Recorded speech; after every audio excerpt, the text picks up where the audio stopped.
নীলাভ আকাশের নিচে হালকা গোলাপি সৌন্দর্যের মেলা।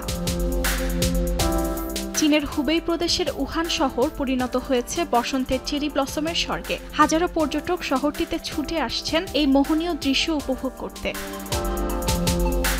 উহানে রয়েছে ৫ লাখের বেশি চেরি গাছ। এর মধ্যে উহান বিশ্ববিদ্যালয় যেন এই সৌন্দর্যের কেন্দ্রবিন্দু। ১৩২ বছরের পুরনো এই বিশ্ববিদ্যালয়ের ক্যাম্পাস জুড়ে ছড়িয়ে আছে প্রায় ১,০০০ চেরি গাছ। সবুজ পাহাড় এবং গোলাপি ফুলের আভা মুগ্ধ করছে শিক্ষার্থী ও দর্শনার্থীদের। শহর জুড়ে পর্যটকদের সুবিধার্থে চালু হয়েছে বিশেষ cherry blossom line bus service, যা দর্শনার্থীদের শহরের প্রধান আকর্ষণগুলো ঘুরে দেখতে সহায়তা করে। শুধু তাই নয়, উহানের বাস, সাবওয়ে ও ট্যাক্সিতেও বসন্তের ছোঁয়ার দেখা মেলে। হালকা গোলাপি সাজে সজ্জিত পরিবহনগুলো যেন স্বাগত জানাচ্ছে দর্শনার্থীদের। চেরি ফুলের ঋতু স্বল্পস্থায়ী, তবে সৌন্দর্য মনে গেঁথে থাকে দীর্ঘদিন। উহানের এই স্বপ্নীল দৃশ্যের সাক্ষী হতে ভিড় বাড়ে পর্যটকদের। এখন বসন্তে চেরি ফুলের জন্য পর্যটকদের প্রথম পছন্দ এই শহরটি।